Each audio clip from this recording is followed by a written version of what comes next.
À l'Académie Riverside, tout le monde comprenait une chose à la perfection. Mieux valait ne pas se frotter à la famille Lemaire, sous peine de le regretter amèrement. L'école paraissait ordinaire en apparence, mais sous cette façade, l'argent et l'influence dictaient chaque règle. Mathieu Lemaire régnait sur les couloirs, son père siégeait au conseil municipal, sa mère contrôlait la moitié de l'immobilier commercial du département. Avec un tel soutien, Mathieu ne se contentait pas de fréquenter l'Académie Riverside, il la dirigeait. Les professeurs détournaient le regard quand il parlait de travers. Les élèves se dispersaient quand il passait. Un seul mot de sa part pouvait transformer quelqu'un en cible pendant des semaines. Puis, Quentin Dubois est arrivé. Personne n'y a prêté beaucoup d'attention au début. C'était juste un nouvel élève transféré d'une autre ville. Discret, banal, restant dans son coin. Ses baskets usées et sa veste délavée le désignaient comme quelqu'un sans relation ni argent.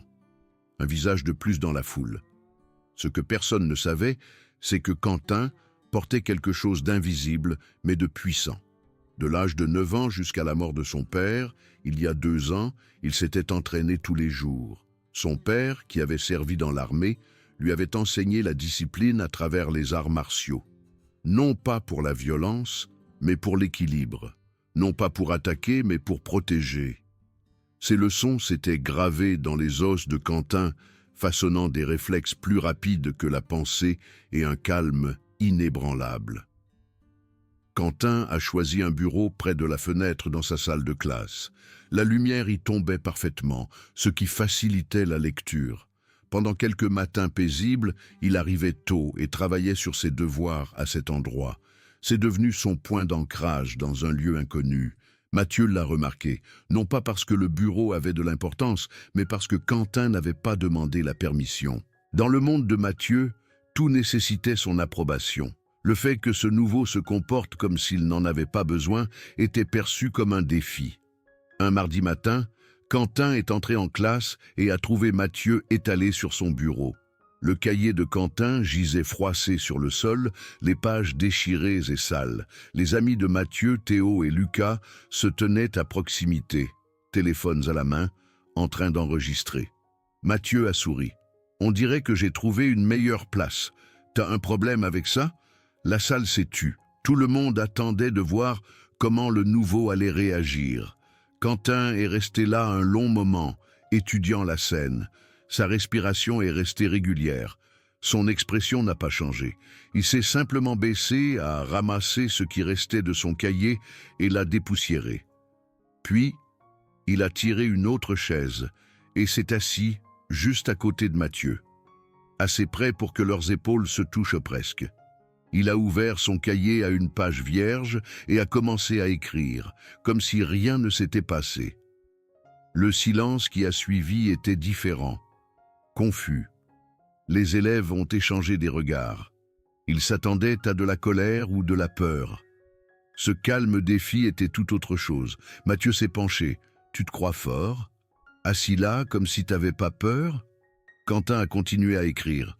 « Je ne cherche pas les ennuis, j'essaie juste de faire mon travail. Personne ne m'ignore dans cette école. Alors ne me donne pas de raison de le faire. » Les mots étaient calmes, mais fermes. Quelques élèves, au fond, ont commencé à chuchoter. Madame Dubois est entrée à ce moment-là, et l'instant s'est dissipé. Mais tout le monde savait que ce n'était pas fini. Au déjeuner, toute l'école en parlait. Mathieu Lemaire avait marqué le nouveau. Cela ne signifiait qu'une seule chose. Tôt ou tard, il y aurait une confrontation. L'influence de la famille Lemaire s'étendait sur toute la ville, comme les racines d'un arbre centenaire. La société immobilière de Jean Lemaire avait construit la moitié du quartier commerçant. Le nom de la famille apparaissait sur des plaques dans tout le centre communautaire, la bibliothèque municipale, même l'aile de l'hôpital. Quand Jean organisait une réunion, le maire se présentait. Ce pouvoir se transmettait directement à Mathieu. Il avait appris très tôt que les règles se pliaient autour de lui. Échoué à un examen, son père avait un mot avec le proviseur, et soudain, il y avait des possibilités de points supplémentaires. Eux des ennuis, l'autre élève changeait d'établissement. L'argent achetait le silence. L'influence achetait la conformité. Mathieu jouait au basket non pas parce qu'il excellait dans ce domaine, mais parce que sa famille finançait le programme. L'entraîneur souriait à pleines dents lorsque Mathieu exigeait plus de temps de jeu. Ses coéquipiers lui passèrent le ballon même lorsqu'il était marqué. Personne ne voulait être celui qui bouleversait la situation privilégiée des Lemaire. À Riverside, Mathieu s'était forgé une réputation grâce à une cruauté stratégique. Il ne touchait jamais aux élèves dont les familles avaient des relations. Il évitait quiconque pourrait se défendre publiquement. Au lieu de cela, il visait les vulnérables, les nouveaux élèves, les enfants de familles ordinaires. Quiconque ne pouvait pas appeler ses parents pour résoudre le problème. Quentin correspondait parfaitement à ce profil. Nouveau, discret, sans soutien apparent. Mathieu le considérait comme une proie facile. Mais il y avait quelque chose dans les yeux de Quentin qui le dérangeait. La plupart des élèves se recroquevillaient ou essayaient de se lier d'amitié avec lui. Quentin ne faisait ni l'un ni l'autre. Il existait simplement dans son propre espace, comme si tout l'empire de Mathieu ne le concernait pas. Cette indifférence rongeait Mathieu plus que n'importe quelle insulte n'aurait pu le faire. La confrontation que Mathieu avait prévue a eu lieu ce vendredi. Il avait choisi le parking derrière le gymnase, où la sécurité patrouillait rarement et où les professeurs ne s'aventuraient jamais. Le mot s'est répandu par le biais de conversations de groupe et de chuchotements. Au moment où la dernière cloche a sonné, la moitié de l'école savait qu'il fallait se diriger vers l'arrière. Quentin a entendu les rumeurs, mais n'a pas changé sa routine. Il a ramassé ses livres, a fermé son casier et s'est dirigé vers la sortie. La foule s'était déjà formée à son arrivée. Les élèves s'alignaient le long du béton, téléphone levé, excités par ce qui allait se passer. Mathieu se tenait au centre avec Théo et Lucas à ses côtés. « Content que t'aies pu venir, Dubois. Je pensais que t'allais peut-être rentrer chez toi en courant. » Quentin a posé son sac à dos avec précaution. « Je ne veux pas de problème. Laisse-moi juste rentrer chez moi. »« Trop tard pour ça. Tu te balades ici comme si t'étais chez toi. Il est temps que quelqu'un t'apprenne comment ça marche. » Mathieu a bousculé la poitrine de Quentin. La foule a rugi. Quentin a reculé d'un pas, mais a gardé son équilibre. Ses mains sont restées détendues le long de son corps. « Dernière chance, » dit Quentin calmement. « Va-t'en. » Mathieu a frappé. Son poing est arrivé vite, visant droit au visage de Quentin. Dans cette fraction de seconde, l'entraînement de Quentin a pris le dessus. Il a incliné la tête et le coup de poing de Mathieu a filé devant son oreille. L'élan de Mathieu l'a emporté vers l'avant, en déséquilibre. Quentin a attrapé son poignet, a tordu et a bloqué l'articulation. Le mouvement était fluide, pratiqué, à peine visible pour la plupart de la foule. Mathieu s'est figé, une douleur vive lui traversant l'épaule. « J'ai dit que je ne voulais pas me battre », dit Quentin, le relâchant immédiatement. Des halètements ont parcouru la foule. Théo s'est précipité en avant, lançant un coup de poing maladroit. Quentin a esquivé, a redirigé le bras de Théo et a laissé son propre poids l'entraîner au sol. Lucas a hésité, puis s'est précipité. Quentin a pivoté, a utilisé l'élan de Lucas contre lui et l'a envoyé glisser sur le bitume. Les deux amis de Mathieu gisaient au sol, gémissant. Le tout avait pris peut-être 10 secondes. La foule a explosé, les téléphones ont été rapprochés, les voix se sont superposées dans un choc et une excitation. Personne n'avait vu Quentin bouger comme ça. Un instant, Mathieu attaquait, l'instant suivant, toute son équipe était à terre. Mathieu a reculé, se tenant le bras. « Tu vas payer pour ça. Mon père va te faire renvoyer de cette école. » Quentin a ramassé son sac à dos. « Je me suis défendu. Tout le monde ici a vu ce qui s'est passé. » Il a traversé la foule, qui s'est écartée silencieusement. Certains visages montraient de l'admiration. D'autres montraient de la peur. Quelques-uns semblaient inquiets, comme s'ils savaient que cela ne ferait qu'empirer les choses. Cette nuit-là, des vidéos ont inondé les réseaux sociaux.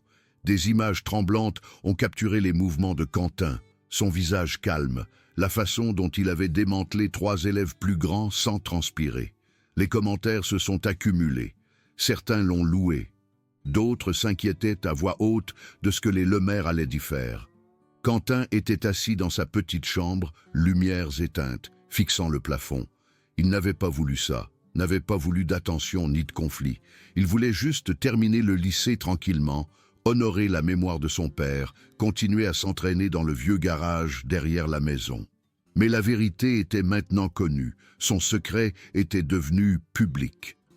De l'autre côté de la ville, dans la demeure des Lemaire, Mathieu était assis avec de la glace sur son épaule. Son père faisait les 100 pas dans la pièce, le téléphone collé à l'oreille. « Je me fiche des excuses qu'ils ont. Ce garçon a attaqué mon fils. Je veux qu'il parte. Appelez le proviseur. Appelez l'inspecteur d'académie si vous devez le faire. Le nom des Lemaire signifie quelque chose dans cette ville et nous allons le rappeler à tout le monde. » Mathieu regardait son père s'activer, passant appel après appel. Une partie de lui se sentait soulagée. Son père allait arranger ça comme il arrangeait tout, mais une autre partie de lui ressentait quelque chose d'inconnu. Le doute. Car pour la première fois, Mathieu avait rencontré quelqu'un qui ne se pliait pas. Le lundi matin est arrivé, lourd de tension. Quentin a franchi les portes de l'académie Riverside et a immédiatement ressenti le changement. Les élèves qui avaient été amicaux évitaient maintenant de le regarder dans les yeux. Les conversations s'arrêtaient quand il passait. Les vidéos s'étaient répandues au-delà de l'école et avec elles, de nouvelles interprétations. « T'as vu comme il les a frappés fort ? J'ai entendu dire qu'il avait cassé le bras de Théo. Quelqu'un a dit qu'il s'était fait renvoyer de son ancienne école pour s'être battu. » Rien de tout cela n'était vrai, mais la vérité importait moins que la perception. Mathieu et ses amis jouaient parfaitement leur rôle. Mathieu portait une écharpe élaborée, Théo boitait dramatiquement. Lucas avait un bandage enroulé autour de la tête. Il parcourait les couloirs comme des soldats blessés, suscitant la sympathie. Madame Dubois a intercepté Quentin entre deux cours. « Je sais ce qui s'est réellement passé. J'ai vu les vidéos. Mais tu dois être préparé. Les Lemaire ont déjà appelé le proviseur 3 fois ce matin. Je me suis seulement défendu. Je sais. Mais ça pourrait ne pas suffire. Au déjeuner, Quentin a été convoqué au bureau du proviseur. Monsieur Leclerc était assis derrière son bureau, le visage grave, des dossiers étalés devant lui. « Quentin, j'ai reçu de nombreuses plaintes concernant ta conduite. Il y a des allégations de violence, d'usage excessif de la force. La famille Lemaire menace d'intenter une action en justice. Il y a des dizaines de témoins, des vidéos sous plusieurs angles. Mathieu m'a attaqué en premier. » Monsieur Leclerc soupira. « J'ai vu les images. Mais les Lemaire sont des donateurs importants de cette école. Sans leur soutien, les programmes sont coupés. Les professeurs sont licenciés. Tu dois comprendre la position dans laquelle cela me place. » Quentin comprenait parfaitement. L'argent parlait plus fort que la justice. Le bureau du proviseur n'était pas une salle d'audience, c'était une table de négociation et Quentin n'avait rien à offrir en échange. Qu'est-ce qui va se passer maintenant? Le conseil de discipline examinera l'affaire. En attendant, tu dois éviter toute nouvelle confrontation. Pas de contact avec Mathieu ou ses amis. Fais profil bas. Quentin a quitté le bureau en ressentant le poids de tout cela. Le système n'était pas conçu pour le protéger. Il était conçu pour se protéger lui-même.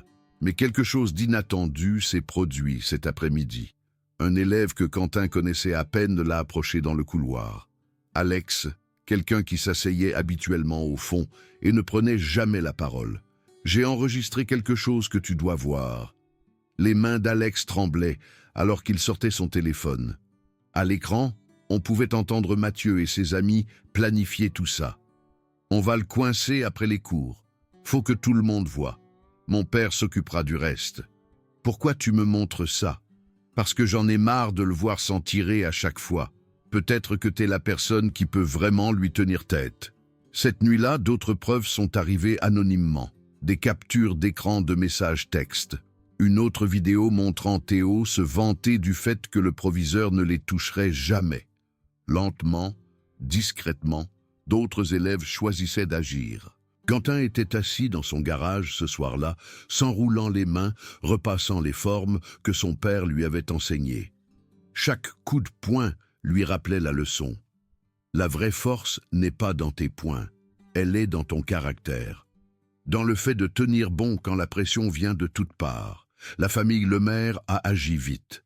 Dès le mardi, le journal local publiait un titre « Violence à l'Académie Riverside ». Un nouvel élève blesse 3 personnes. L'article présentait Quentin comme agressif, dangereux, hors de contrôle. La photo de Mathieu, le bras en écharpe, dominait la une. Les élèves chuchotaient à la cantine. Les parents appelaient l'école pour exiger des réponses. Le récit était en train d'être écrit et Quentin ne tenait pas le stylo. Mais les preuves anonymes continuaient d'arriver. Un enregistrement de Jean Lemaire au téléphone, se vantant de la façon dont il allait s'occuper de ce gamin du bois. Une autre vidéo de Mathieu disant à ses amis « Vous inquiétez pas, mon père est le patron du proviseur ». Madame Dubois a tout rassemblé, construisant discrètement un dossier. La vérité compte, Quentin. Ça peut prendre du temps, mais elle compte. L'audience disciplinaire était prévue pour vendredi. Tout le monde savait qu'elle déterminerait le sort de Quentin à l'Académie Riverside. La question n'était pas de savoir si Quentin s'était défendu. Tout le monde le savait. La question était de savoir si la vérité serait plus forte que l'influence de la famille Lemaire. Quentin a passé la semaine dans un étrange isolement. Certains élèves lui offraient des signes discrets de soutien. D'autres gardaient leur distance, craignant d'être associés à lui. L'école s'était divisée en camps, bien que la plupart des gens gardent leurs opinions privées. Le mercredi après-midi, quelque chose d'inhabituel s'est produit. Mathieu a essayé de provoquer Quentin à nouveau, bloquant son chemin dans le couloir. « Profite de tes derniers jours ici, Dubois. Vendredi, tu seras parti. » Quentin le regarda calmement. « Si c'est ce qui arrive, je l'accepterai. Mais tu connais la vérité. Tout le monde connaît la vérité. Et quoi que fasse ton père, tu ne peux pas changer ça. » Le sourire confiant de Mathieu vacilla un instant. Parce que Quentin avait raison. Même s'il se faisait renvoyer, même si les Lemaire gagnaient cette bataille, tout le monde à Riverside saurait ce qui s'était réellement passé. La réputation de Mathieu, la chose à laquelle il tenait le plus, avait déjà été endommagée. Vendredi arriva. Le conseil de discipline se réunit dans la salle de conférence de la bibliothèque. Les membres du conseil étaient assis à une longue table. Monsieur Leclerc avait l'air mal à l'aise. Jean Lemaire était assis au fond, les bras croisés, rayonnant d'autorité. Mathieu présenta son cas en premier, décrivant comment Quentin l'avait attaqué, lui et ses amis, sans provocation. Sa voix tremblait d'une émotion pratiquée. Théo et Lucas corroborèrent l'histoire, leur témoignage clairement répété. Puis, ce fut au tour de Quentin. « Je ne voulais rien de tout ça. Je voulais juste aller à l'école. Mais j'ai été ciblé dès mon premier jour. Mes affaires ont été détruites. J'ai été publiquement défié. Quand j'ai été attaqué, je me suis défendu en utilisant le minimum de force nécessaire. Rien de plus. » « C'est un mensonge, » interrompit Mathieu. « Laissez-le terminer, » dit sèchement l'un des membres du conseil. Alex se leva dans le public. « J'ai des preuves, des vidéos et des enregistrements audio qui prouvent que Mathieu a tout planifié. » Jean Lemaire bondit sur ses pieds. « C'est ridicule. Vous allez laisser un élève au hasard faire dérailler. »« Monsieur Lemaire, veuillez vous asseoir. » La voix du membre du conseil était glaciale. « Nous examinerons toutes les preuves. » L'heure suivante fut tendue. Des vidéos ont été projetées sur l'écran. Des extraits audio ont rempli la pièce. Des messages textes ont été lus à haute voix. À chaque élément de preuve, le dossier des Lemaire s'effondrait. D'autres élèves se sont manifestés. Une jeune fille a témoigné de la façon dont Mathieu l'avait harcelée pendant des mois. Un garçon a décrit la perte de sa place dans l'équipe de basket-ball lorsqu'il a refusé de céder à Mathieu. Des années de vérité refoulées ont jailli. Le visage de Jean Lemaire devint rouge. C'est un complot. Ces enfants ont été manipulés. Non, monsieur Lemaire. La voix du président du conseil était ferme. Ce que nous voyons, c'est la conséquence de l'utilisation de l'influence de votre famille pour éviter de rendre des comptes. Cette audience porte sur les actions de votre fils et les preuves sont claires. Le conseil délibéra pendant 30 minutes. À leur retour, leur décision était unanime. Mathieu serait suspendu pour le semestre. L'implication de la famille Lemaire dans les affaires de l'école serait réexaminée. Et Quentin Dubois a été innocenté de toutes les accusations. La salle explosa. Certains élèves applaudirent, d'autres restèrent assis dans un silence stupéfié. Jean Lemaire sortit en trombe, déjà au téléphone, appelant sans doute des avocats et des contacts. Mais quelque chose avait changé. L'emprise invisible que les Lemaire exerçaient sur l'académie Riverside s'était enfin relâchée. Dans les semaines qui suivirent, les choses revinrent lentement à la normale. Mathieu purgea sa suspension. Son retour fut calme, discret. La fanfaronnade avait disparu. Les élèves ne s'écartaient plus quand il passait. Certains l'ignoraient même complètement. Quentin retourna à son bureau près de la fenêtre. Cette fois, personne ne le toucha. Personne ne remit en question son droit de s'asseoir là. Il reprit sa routine. Arriver tôt, faire son travail, rentrer chez lui pour s'entraîner dans le garage. Mais il n'était plus invisible. Les élèves acquiesçaient en passant. Quelques-uns l'approchèrent pour le remercier. « Tu t'es levé quand personne d'autre ne voulait le faire », dit une jeune fille. « Ça a compté. » Madame Dubois le prit à part un après-midi. « Ce que tu as fait ne consistait pas seulement à te défendre. Tu as montré à tout le monde ici que le pouvoir n'est pas permanent, que la vérité compte, que le fait de tenir bon peut changer les choses. » Quentin haussa les épaules.